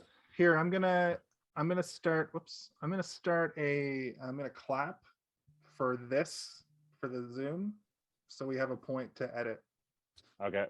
What? Hey, do either of you have one of those boards? No, people just clap now, unless People it's like just a real clap movie. now. But what about? I mean, they call it a clapper, so they realize they're like, wait a minute. On podcasts, it's always Yeah. For movies, because they do Also- a million takes, you does it have also to like write sync the the takes. mic? I'm not 100% sure what the just clapping on a podcast is for. Yeah, it'll help you sync up audio. Maybe it's a a placebo. lot of like if you're doing video and audio and then you're doing like if we were all recording our audio differently, you could sync up the clap together and then it would sync all your audio Nice. together. Boom. You just filled in a hilarious like question I've had for many years about why they clap on podcasts specifically. I get why they do it in movies because it's like this is the start of the scene and that's for editing. It has Yeah. info. Well, we're And back. Well, we're I'm back. glad I helped. Hello, welcome back, everybody. Part 2 of Akira. I'm gonna put Review. pictures. What were we talking about? I'm so we were going well, I feel. We were talking about shots. I know that was shots. one of the things we were talking about anyway. Well, I mean, one thing that I think this movie does extremely well is sense of scale. Something that is difficult to accomplish, but the more and more we go into the future, scale is becoming like easier and easier to sort of like fake. And a lot of movies use it to give a grand sense of like you can take like found footage movies, for example, and you can add something like looming in the distance, and you can like make it deep into shadow or covered by fog and put something in the foreground to give you perspective. But like you think back to movies from the 60s or 50s, like giant ants attacking the city or like Attack of the 50-Foot Woman or whatever. Just forced perspective of a fucking either a real ant or hilariously hilariously claymation ant. Yeah, I always like the like 1950s ant movies because they just use forced perspective of an actual ant. I really like the ones that. Have you guys ever seen the 1980s Blob movie? I've seen bits and pieces. That's a movie I do want to go watch because I feel like I'm gonna love the Blob because it's kind of tongue in cheek, right? Put it on the list. It is, but the remake is also just like really good. Also, I think Frank Darabont made it, which is my month is riddled with Darabont's. Oh, he does there's a lot also, of you know what I'm thinking Stephen of King. though? I'm thinking of the parody of the Blob called Attack of the Killer Tomatoes, which was Oh, they're gonna say the boob. It's got the dude that played Gomez in the live action TV show. So before this podcast, me and my friends used to just watch shitty movies for fun. Like we would like specifically, that was the movie. The Would you guys movie. crack wise? And you wouldn't even podcast course. it, then what is even the point? I don't know. We were just having fun, cracking wise. You're right. But we watched the original Blob, we watched The Son of the Blob, and then we watched the Blob remake. And the Blob remake, the 1980s movie, is actually like real good. Like it's actually a good movie. I like that the 80s Blob has like bits of bone in it floating around it and stuff. Yeah, and they make it like a gross, weird color. Like it almost at points looks like chicken meat and like bubble gum. It's really gross, but also very good. It's got enough camp that you're not overloaded with camp, but you're also appreciative of like the tongue-in-cheek humor, like you were saying. Yeah. And at the end of the movie, it's one of those ones that does not successfully accomplish scale in the way that you would like it to.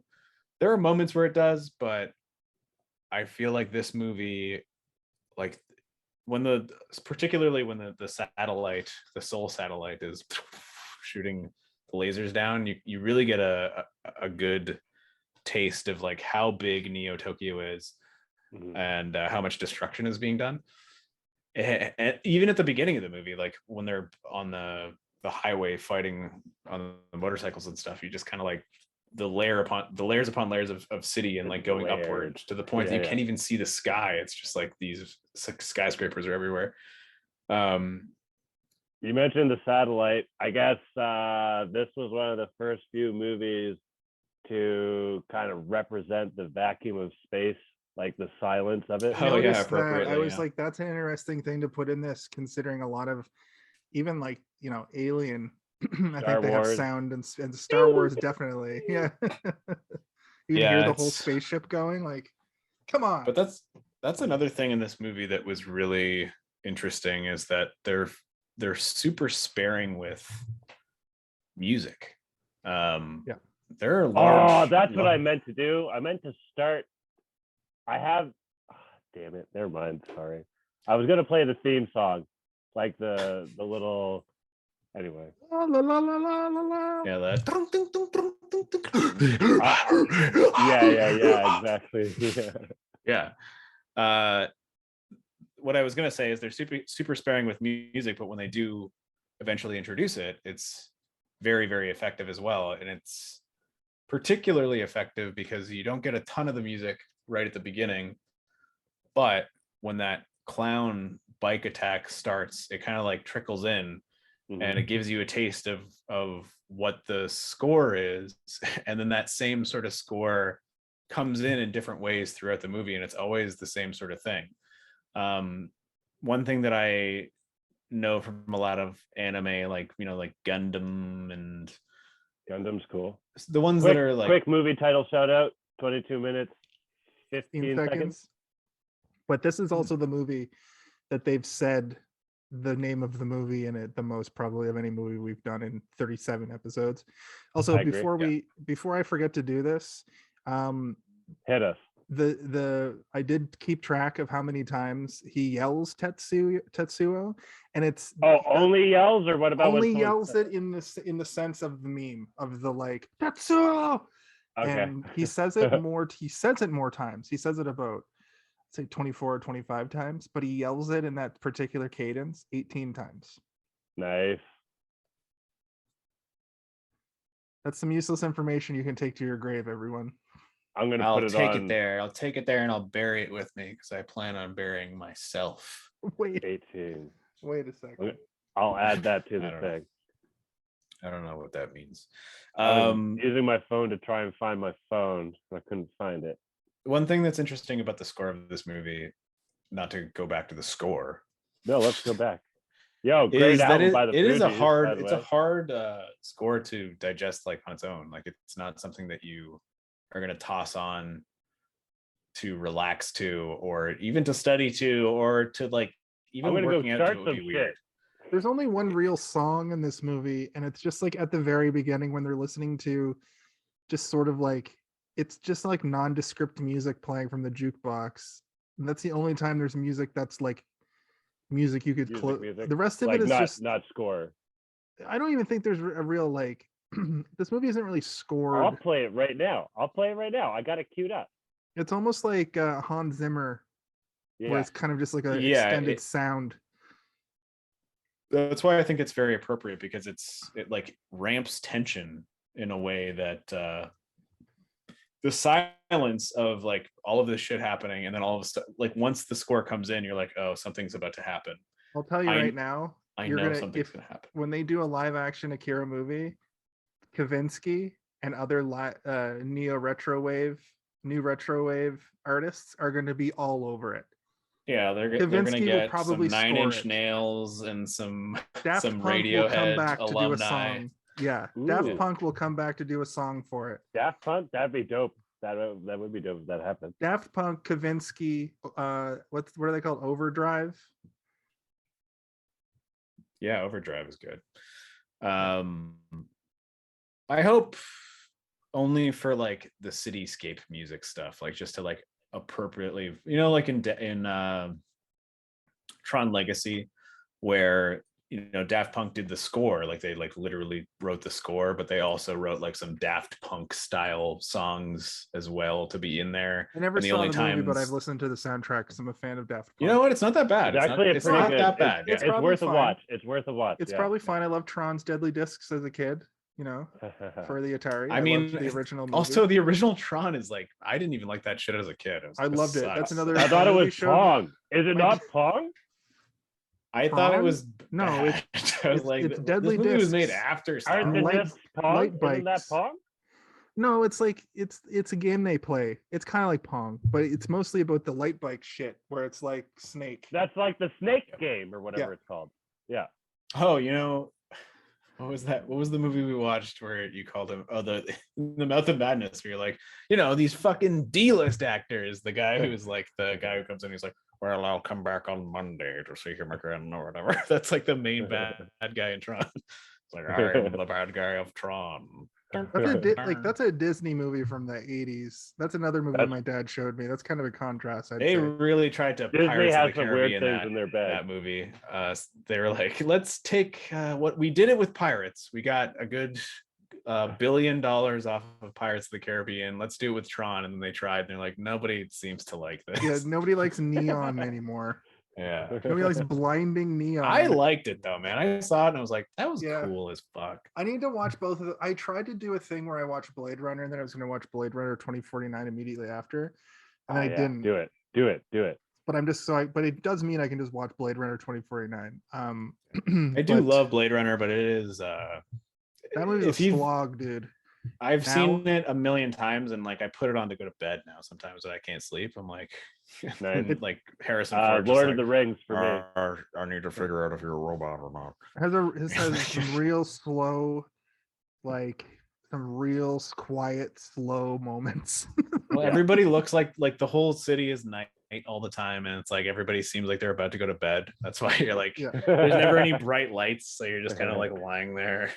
Everyone's whispering, kind of talking, and it's like an echo, like they're talking. It's always like sounds like they're talking in the distance or in the other side of a room.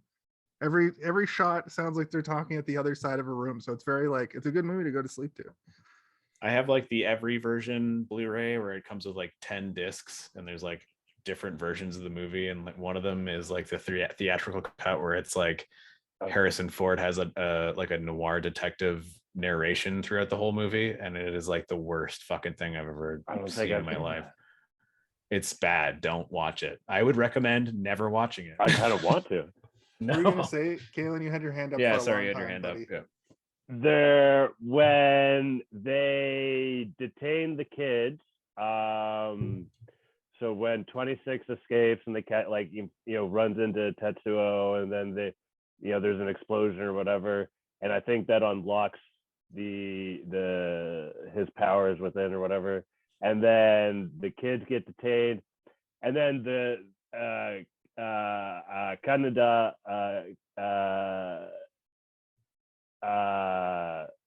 is telling the guy like, hey, hey pops, or hey old man, or something like that, we got our friend, and it's like, I'm only 25. He didn't look 25 to me. Like, I mean, I'm not really. Yeah, they could have drawn him younger, right? Oh, sorry. Yeah, there's like a weird gag where he calls a guy pops, stops, but he's like, I'm not that old. I'm only 25. You I'm punk." not even married. Who's I'm not old? even married. He's like a detention, not a detention officer, but like I'm not even sure. Like, see, that's the thing. There's aspects of this movie that I still don't even fully have my head wrapped around. He the guy that was like laying into them?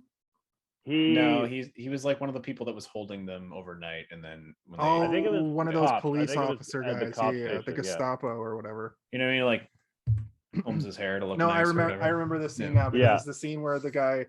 That scene is fuck. You know how I talk about how I love pure chaos in these movies, man. That moment where they're all in there and they're all moving independently, right? Because it's all animated independently. And Which is then awesome. he's just ripping into the Gestapo dude. He's just calling them names and ripping on him. And then there's like, he's like, fine, you guys just go. And then the guy runs out with the grenade, and the grenade doesn't go off. And then he's also like, he points at Kay and he's like, I want to take Kay with me. That whole sequence is a really good, like, there's just so much happening that you can't get bored. Yeah. I don't think that Kay had enough of a character, to be honest, though. I There think that they coulda- could have, Yeah. the big reveal that she had Akira powers could have been more intertwined in the movie because she just is like, What power? She didn't have power. What powers? she absolutely has powers. No. It seemed like they were what's-her-face was operating taking her through over. her. Yeah. Yeah. Oh. Fucking she was controlling her body and telling her what to say, or like making her say what she wants to say. I thought that when he what? Did I Okay, tell completely us when you think she had powers. So when it's just her and it's and Tetsuo, and she like throws On the bike? No, they're like in the sewers or wherever. And In the sewer? she does this and throws one of those pipes at Tetsuo, and he throws it off and comes out. And he's like, "Oh, I see you've got a piece of this too," or whatever. Right. Yeah. I think that it she's seemed hiding her to powers. me, And then at the end, when they have that flash, the fourth person, I also thought might have been her, because she's like, well, if the three of us go in there, then we'll never come back. But as long as we save the day, but that might have been like the four of them had to get back together to stop the Akira. And that's what Steve was saying. Like, you can kind of interpret things in this movie as any way you want to. I was sure that Kay has powers. Okay. it always seemed to me throughout the movie that the children were operating through her, like using her as a conduit, which does not necessarily mean that she does not have powers. It just means that she has a different type of power, which allows them to use her as like an avatar for their abilities. Which again, like that's still a power, because like they couldn't do that to everybody. If they could, they would have been doing that the whole time, right? They would have taken over the general and like actually during any fight, the colonel. Was that a Buster Keaton callback? Nope. Yeah. we will never call back to that. If we ever have like a lot of fans, I don't know if that's going to be our greatest episode or we're going to have to delete it from existence. Yeah. What, Buster? No, what we'll do is we'll do an English dub of it. We should make Kalen could go back and do all his lines again. Oh, what I meant to say was, we'll do a commentary track. Hilarious. We do a commentary. We should have it playing, but then just but all three of us dub over it. Yeah, it'll be like, a mystery science theater. I was trying to make this point, but Kalen would stop saying guys. He stopped saying words for a while. Yeah. It's my birthday. Yeah, I was trying to make a point, man. Yeah, it's my birthday. That's beyond the point. The point is that it's my birthday. We could make it an Easter egg episode where they have to like go through a series of actions to find it. We'll put it at the highest on our Patreon that we make eventually. We'll put it at the highest tier. If you give us $50,000, you can watch this fucking nightmare episode. That made Jason almost quit the show. Yeah. I'm sorry. You have to include your red sweater, Kalen. That package. Yeah, you got to send it to whoever pays us so they can wear it like a cape. Nice. I don't have too much more to say. I mostly want to talk about the soundtrack and the sense of scale, but yeah, I don't know. Like, it's it is. I'm not the first person to say this, but I think it is like literally one of the few movies that I'm like, this shit is perfect. It's like a masterpiece. Pioneered basically. the right. I'm not sure if pioneered is the word I'm looking for or a different word. It paved the way. Yeah, it's like a trailblazer, but pioneered like territory for sure. Yeah, if that's you had the meaning correct for that, because it pioneered anime in the West for sure. If there was no Yeah, Akira, it also Akira's the first. Akira and Ninja Scroll are like the first two animes to really have that such a wide audience and cast such a wide net that people started to go, oh, Japan. Like I remember in the early 90s, video game magazines starting to have a section on Japanimation. And I was like, oh, this thing is crazy. And less than a decade later, there were channels for anime, like TV channels and stuff for anime, or blocks of television for anime. And but like you were saying earlier, Jason, it's like it was always sprinkled into our like 5 a.m. to like 6:30 a.m. slots in our lives. If you were one of those kids that woke up way too early as a child, you would catch Samurai Pizza Cats and Sailor Moon. Well, and Samurai like, Pizza Cats and Sailor Moon were on straight up on YTV in the evening. Imagine and that if was you the lived first on the time. but they weren't until late. They were on earlier. Like they were on in those very early slots, and I think that people started to realize that kids were waking up to see it, and they're like, okay, well, I guess we can put this later, and they might enjoy it more, and we did. And it had an influence. And like I fucking loved anime when I was like in middle school. I was all about anime. All I drew was anime for like a long time. There was a straight to VHS Final Fantasy V. Final Fantasy V famously never made it here until the late 90s, but straight to VHS Final Fantasy V sequel that was done in the same style of animation. And it's really fucking weird and has nothing to do with the video game, which I'm also playing right now, coincidentally. But I thought it was notable because that shit, Japan, if you lived in Japan from like 1985 to 1995, you probably got so much cool anime. What's that? Son Goku? Did you draw that, Caleb? It's not showing up very well. It's showing up okay. Put your hand behind it. Do influencer hand. Idea. That's pretty good, man. There you go. That's a good drawing. Yeah, don't mind me. Sorry. That's Goku from original Dragon Ball, right? Yeah, the still original tail, Dragon Ball. And Bulma is like nobody's funny perving one. over her yet. The funny one, yeah, the one where he was just like a gross, horny little kid. Yeah, I remember watching that and being like, "What the fuck is this?"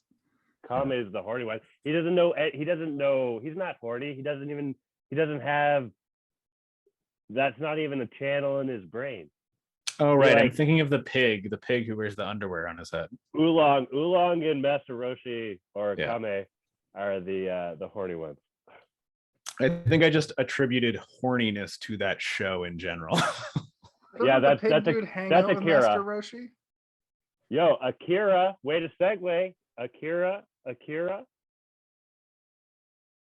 Toriyama. I drive an Akira. I think the police are coming for you for crimes against Japan. Toriyama didn't draw any of Akira. No, but I mean the name.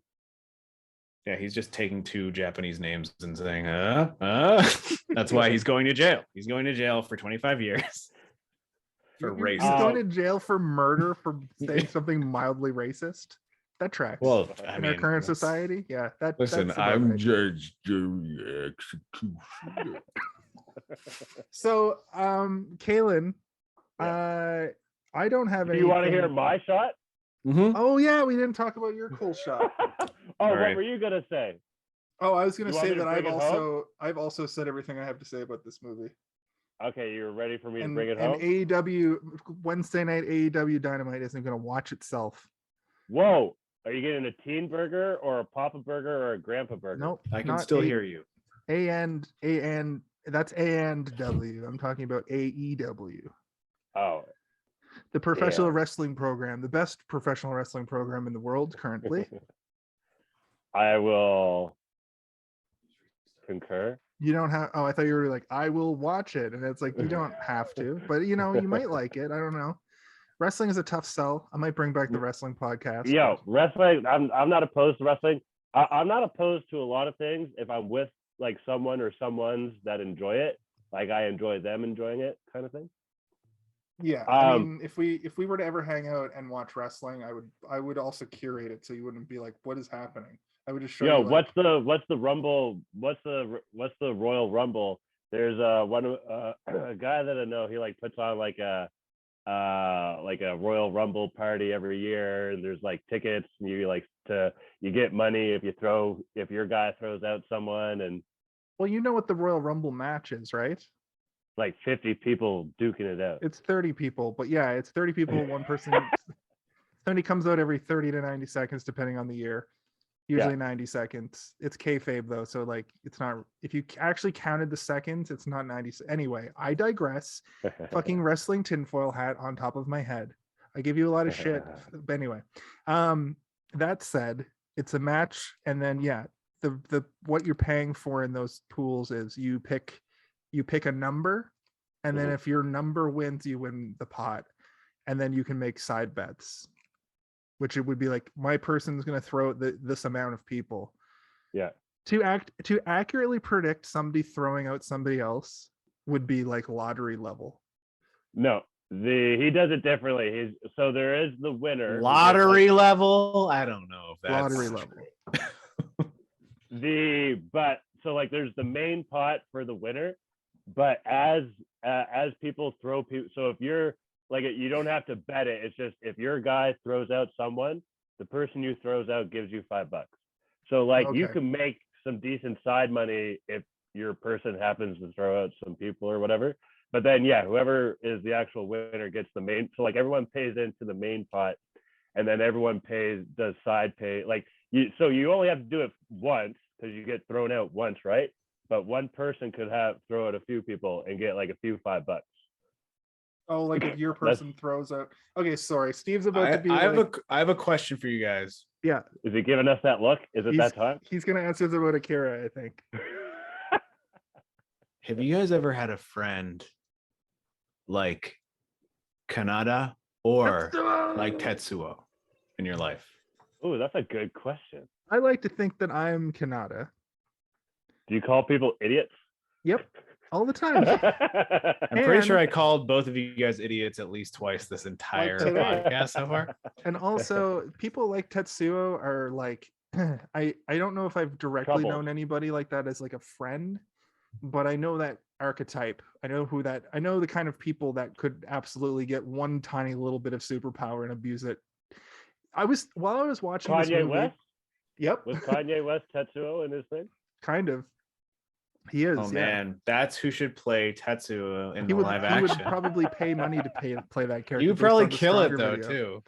But the thing is what I learned. Be like, I'll blow you up with my alien eyes. What I thought about while I was watching this movie would be a month where we do unconventional archetypes, and what I mean by that is do Chronicle, because Max Landis obviously took a lot of inspiration from that. Is that character. The one with the 3 kids? No, it's like a superhero movie. Chronicle is that superhero movie where it's like pretty realistic.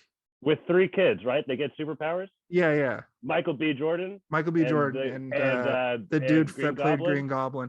Yeah. The other ones we could do are Brightburn, because that's like a kid has Superman powers and he starts fucking just murdering everybody. I thought it was Will Smith in an Alien. No, Brightburn. He's thinking of Bright. Oh. Oh, spoilers for Bright. Oh no, Bright is the one with the orcs and like fairies and shit. Yeah, but it's he's thinking of Bright. That is what. My bad. And the third one I was thinking of is that time travel movie that I can't remember the name of. Source Code. No, what's that time travel movie? The Halloween one. Oh, the one with the machine. The one with the machine and like the time travel is really subtle in it. The one with Guy Pearce or whatever his face is. That's the time machine, and he builds a time machine that takes him through time. Not the time machine. It's called. Anyway, that was you my idiot. idea. This movie made me think of Chronicle, and that made me think of a month where we do unconventional shit. We can talk more about it later, but take us home, Kaylin. I will before we tease the idea of taking it home. You guys called out some dope shots. One shot I want to add to the mix is when Kaneda runs, jumps off the bike, Primer. flying kicks the Primer guy is in the the other face. movie. Primer Say is it the again? other movie. Sorry. What is it? Primer. Primer. I've never Primer. heard of that. It's a movie from the early 2000s. It's a time travel movie. I'm down. Have you seen the movie Powder? It is a beautiful movie. What are you guys laughing at? I think that's when we know we got to end the podcast. Is when somebody brings up Hey, powder. did you see this one? Powder. Yeah. Think about it. The flying kick to the face, though. I want to add that as a shot. Also, I want to do a musical shout out to Lupe Fiasco's Tetsuo and Youth. Cool. What is that square plastic you have, though? It's a. Oh, I see. That's a joke, right? Aha. Why do you have that? I believe it's called a compact disc. It doesn't look It's very called a compact. compact disc. They used it 45 years ago. Oh. Fuck you guys. Anything else I want to say before you make me end shit? Blah blah blah blah blah. Oh, you wanted to do your shot. The shot. Is He the mentioned kick it the really shot? quickly No, and it didn't was let the it flying breathe. kick to the face. It's very I good. just like that sequence or whatever. Okay. You called my shot. My shot was when the guy gets shot up. That shit I fucking loved. Like just like you said, there was like you could feel every bullet hitting him and ripping through him and just like that shit was amazing. Yeah.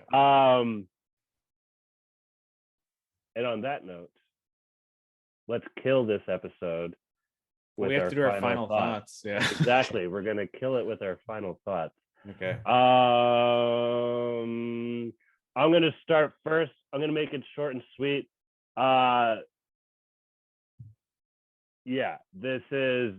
This movie is talked about for a reason. A lot of and the proof is in the pudding.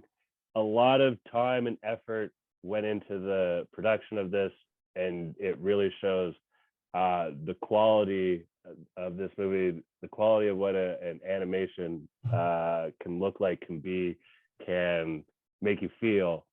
I wish I saw it sooner. I'm surprised I haven't because it's definitely up my alley. And I'm glad that I finally did and committed.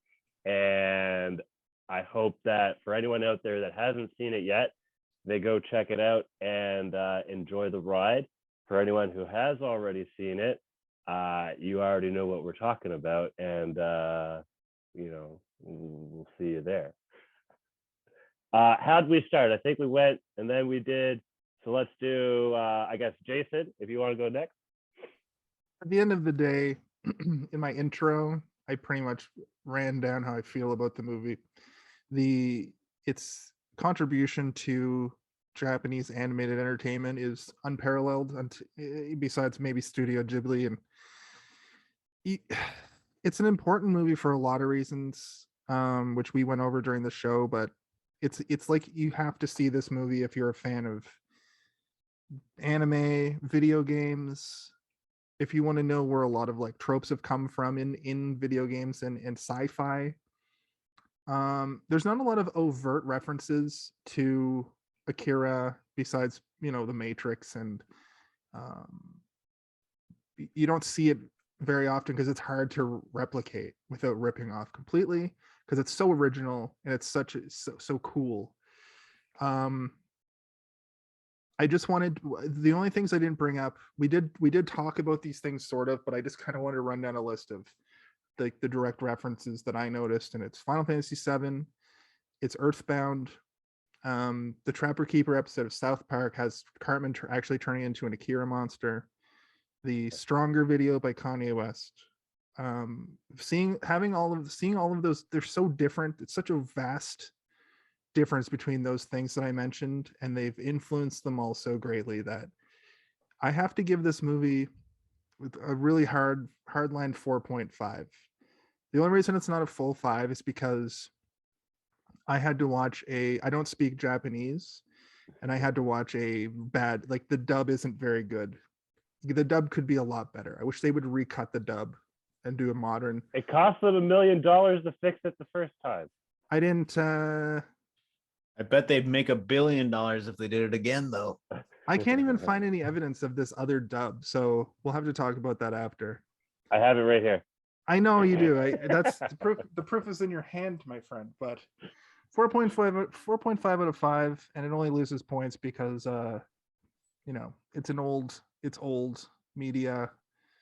But it's an easy sell to people to tell them to watch Akira because most people have seen it already. And if you're a fan of animation, if you're a fan of action, if you're a fan of sci-fi, if you're a fan of violence, it's so violent, but like in the best way. Like animating that violence is so fucking intricate and cool. It's a highly recommend for me, and it always has been, and it always will be. Take it away, Sleeve. My God. Okay. Oh God. All right. Akira. Good movie. All right, thanks, Steve. So I am a big fan of animation. I really do like anime, but I have a big problem with a lot of anime. I think that a lot of anime falls into a samey category in terms of how they animate, in terms of what they do, in terms of their storytelling. And I find myself, it's difficult for me to get into animated television shows, Japanese animated television shows a lot of the time, because it seems like I'm always watching the same stuff. I love Cowboy Bebop. I love Samurai Champloo. I really liked Afro Samurai, which is like one that so good. Shout out Vampire Hunter D in that list. Okay. I haven't seen it, so I can't. Oh, you should, because it fits in that list very well. Okay. We should do Afro Samurai at some point as well. In terms of TV shows, I'm familiar, especially with all the ones we already talked about. When I was a kid, I was very, very into anime, and I think it was just the style. I don't know if you guys are familiar with Looney Tunes style animation, but like they have this sort of elasticity in terms of how they animate, and anime really replicates that in a lot of ways in terms of their action. But this movie has its like own visual identity, and even when it comes down to like what you think of in terms of typical anime isn't really represented in this movie. It has been replicated, and it is similar to stuff that came before it, but when you're watching it, you don't feel like you're falling into the tropes of Japanese animation. If anything, you're just constantly and continuously blown away by what they're doing and how they're doing it. And it's so visually amazing that I as I said before, I had trouble even following along with the subtitles, that I almost wished that I had put on the English dub so that I could have just like sat back and watched what was happening, which I might do maybe this weekend, because I really, really enjoy the visuals and I want to just soak them up again. I think that the movie accomplished so much in world building simply through visuals and action.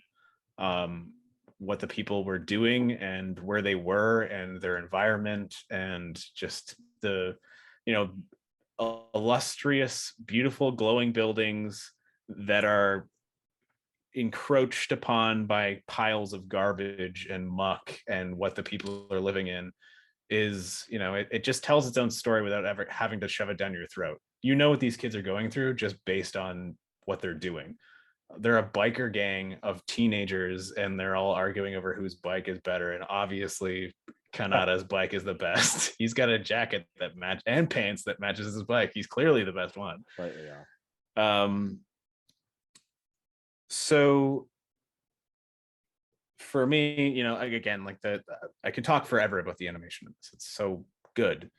But if I had to give it a rating, I would give it 23 frames out of 24 frames a second. Nice. The music is amazing. It does its job completely appropriately. Everything is told sensibly, and it can be difficult to follow, but at the same time, like if you just kind of like sit back and let the visuals tell the story, you'll be able to get carried through to the end, and you'll understand what's happening.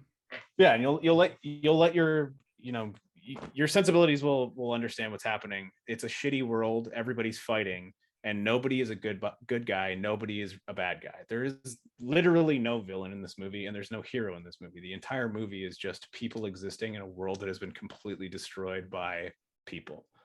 And it's kind of the world. That's kind of our world that we live in every day. So I like it. I like it a lot. I would recommend this movie. I give it 23 frames out of 24 frames a second, and that's my rating. That's something we didn't touch on, eh? It takes place in 2019. Yeah, another thing is like 2020 was when Japan held the Olympic Games, and like there's a scene in an Olympic studio. Doesn't that happen? That's one of the subplots of the movie, that this Olympic stadium is being built. Don't get the conspiracy theorists going, guys. Leave that to me. And then underneath the stadium, it's just a giant blob of what's that, ivermectin. It's like that's what he turned into at the end. Yeah, those are two. He injected too much ivermectin into his body. Yeah, and hydrochloroquine. Yeah. I give this movie realizing your inner power and using it for good. Out of what? Using it for bad? It's like perfect. One to the other. Okay. Nailed it. Right. And on that note, hey, you didn't say anything. You just gave it a rating. You didn't give a no, I did my final thought, but I forgot to add the rating. Yeah, he did. You'll see it on playback. Don't worry. Did I zone out? No. Yeah, you were playing with your TikTok or something. No, he did. That's when he was like, and with that, I give it your final thoughts. Oh, sorry. I love you, Kaylin. I love both of you. But on that note, for Jason and Steve, I'm Kellen. For Kaylin and Steve, I'm Jason. For Kaylin, for Jason, I am Steven. And I just got to ask. Hey, did you see this?